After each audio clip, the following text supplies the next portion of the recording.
ok alors pour terminer sëñ Saliou dañ ciy dolliwaale boo nu ko may ñu jàll ci beneen point soxna tuuti da ngay dikkaat ci une yi nga xamante ni on a interpellé Diomaye sur ses engagements mais boobu dinañ ci ñëw li ñu intéresse mooy xët article L29 L30. yor posé wu ci débat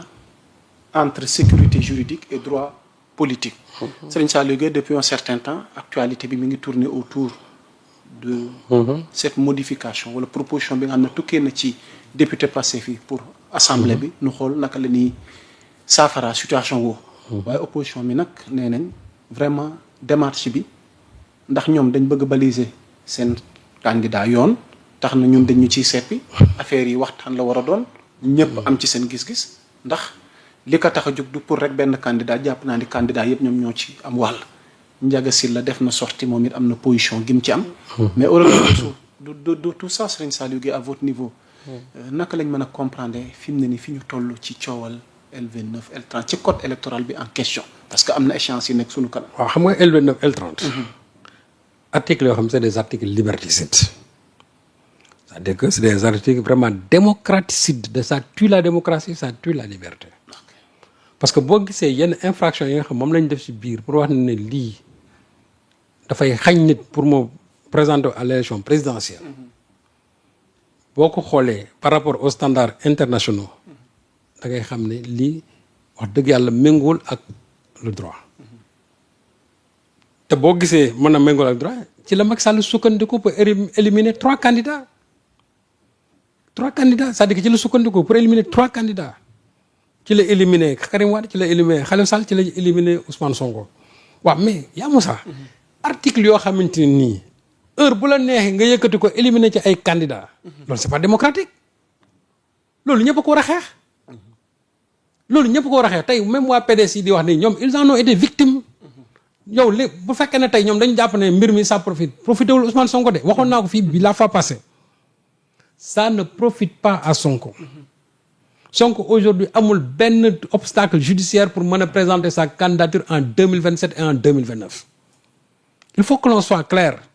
nañu bàyyi tappale yu métti yi ñu nekk naan dañuy baliser wuñu dara Sonko n'a aucun obstacle judiciaire devant lui amul benn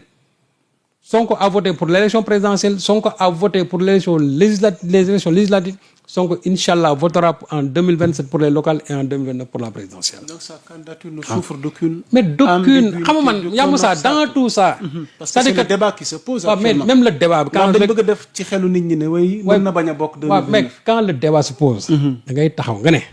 Sonko de dafa def infraction dafa am 10 peines judiciaires moo dal ci kawam. donc Sonko il a été privé de ses droits civiques. ñi koy wax yëpp c'est-à-dire que chaque fois yow en tant que journaliste interpellé nga leen waa dama bëgg a xam aujourd'hui lan mooy obstacle judiciaire bi nga xamante ne moo tax Sonko ngeen ne mënul bokk ci dara c'est-à-dire voilà des gens ils créent un faux débat et puis aussi loolu il ne faut pas que les gens du Pastef tombent dans ça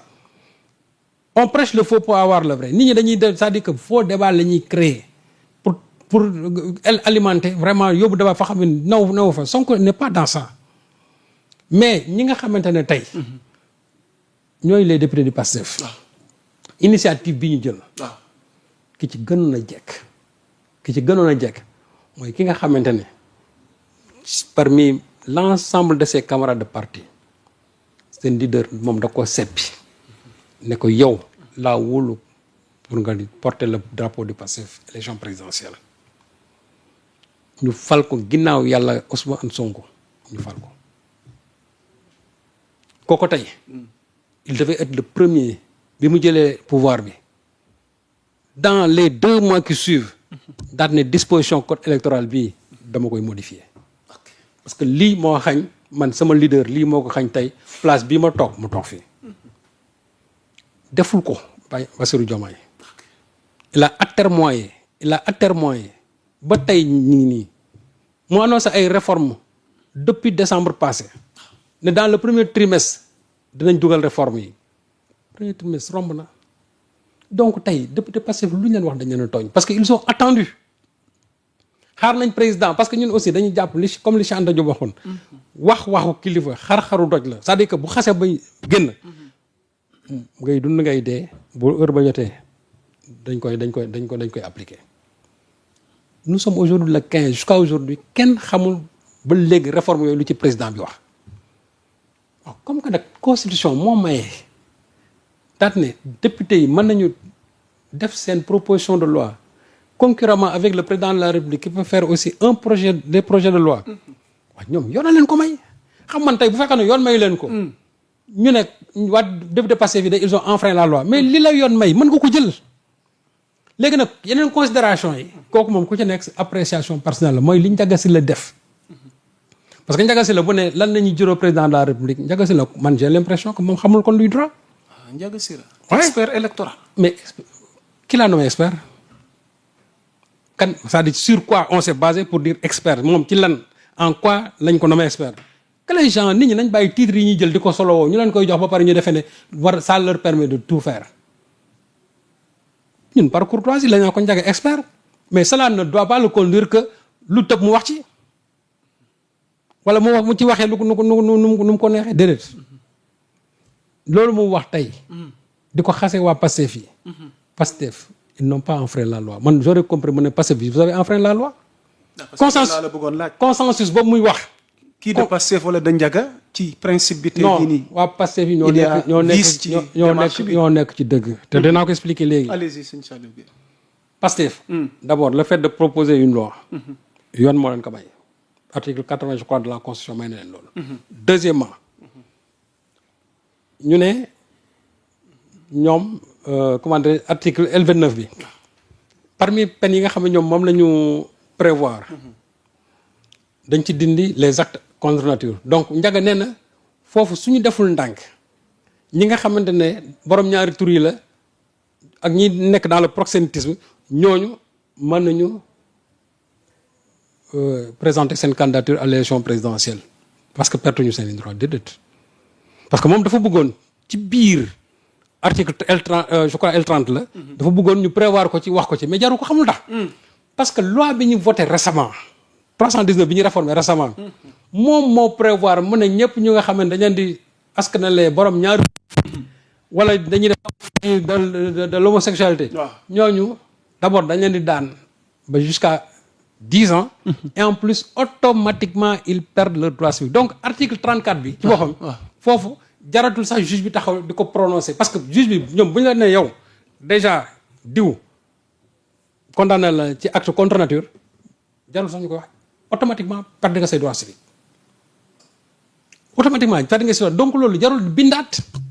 parce que loi bi lu nga xam ne prévoir na ko pare jarul di ko indiwaat ci code électoral bi c'est pas la peine parce que déjà le code pénal l'a prévu Ndiaga loolu lay reproché pourtant Ayib Daffé leeralal na ko mais Ndiaga moo dul dégg Ayib Daffé nee na ko article bi nga xamante ne moom la ñu modifié 319 boobu wax na lépp donc jaratul léegi ñu ne juge bi à l'article 34 war na bu daanee nit ki ba pare daan ne ko léegi yow borom ñaari tur yi condamné nañ ci loolu perte nga si droit si même su ko waxut perte na ko parce que loi ba moo ko wax yi nga xam ne nag loi bi prévoiru ko dañuy juge bi am na sañ-sañ infraction yu demee nii mën na prononcer ne perte nga say droit civique su boobaa juge bi mooy apprécier. amee ceggal guyam. waaw ceggal guyam. ok mooy taxaw mu ne yow de diw def nga sàngam. waaw ci loolu nag. say droit civique di nga ko perdre pour tant d'années. ok parce que loi bi prévoir ko mais loolu juge bi moo ko teg ci kaw mais li loi bi prévoir ba pare. waaw juge jarul mu koy wax. Ndiaga loolu lay reprocher waa Pastef yi. alors que waa Pastef yi ñoom wax nañu ko loolu loi bi prévoir na ko donc lim leen di reprocher lépp. naan leen les comment dirais-je dañuy jaxase infraction ak crime et cetera alors que crime ci infraction yi la bokk. loolu aussi pour man vraiment c'est un débat au ras de pâquerette quoi Ndiaga vraiment war na gën a osé moom expert la. expert da ngay def c'est-à-dire da ngay indi débat technique. ok expert da ngay indi débat technique mais pas des débats quand même terre à terre léegi nag consensus boobu muy wax. ne oui on a rompu le consensus mais on a rien rompu. Macky Sall bi muy taxaw fii di modifier code électoral bi affaire grâce yeeg yooyu noonu. pour permettre à Khalifa Sall et à Karim Wade de se présenter. bi mu ko fi modifier ba pare di gën a écarter Ousmane Sonko. pourtant booba ñoom xam nañ ne mbir mi ki mu doon gën a viser Ousmane Sonko la. dëgg la et pourtant les députés yi ci boppam ils l'ont fait donc bu fekkee ne consensus yooyu la pour que mën a compléter mais loolu c'est pas un bon consensus. li nga xam ne ñoom Ayib Daffé moom lañ jël te seen groupe parlementaire permettre lañ ko. rien ne leur dit que su leen neexee sax ñu dem concerter ñeen loolu c'est par courtoisie républicaine tout court amul leneen. léegi nag su fekkee ne ñoom defuñu ko mais jàpp nañ ni lii moom la ñuy ñaxtu boobu ba léegi depuis 2014 ba léegi nit ñi ñi ngi ñaxtu ci loolu tey nga gis un groupe parlementaire ne dañ koy dindi vraiment ñoom Ayib Daffé bu ñu leen tàccuwut remercier lañ wax dëgg yàlla nañ leen bàyyi kenn waru leen xas parce que loi boo xam ne daf lay écarter démocratiquement en tout cas d'une élection loi boobu du loi bu baax dañ ko dindi pour jeexal et l'opposition dans tout ça parce que ñoom jàpp nañ ni lu tax waa Pastef bëgg doyloo seen xel à travers seen député di yóbbu loi bi te mu war a doon consensus war a doon lu nu ubbi ñëpp am ci seen gis-gis. waaw mais moom laa la mais ils en ont le droit consensus boobu c'est pas une règle écrite ah loolu courtoisie républicaine c'est pas une règle écrite nee naa la Macky Sall ba muy écarté fii ñoom ba muy xëcc ñoom Karim Wade ñu ñëw par la grâce ñu koy dugal ci code électoral bi ñuy éloigner Sonko pourtant ñoom ñii ñoo fa nekkoon c'est eux ñoom ñoo ci jàppaloon Macky Sall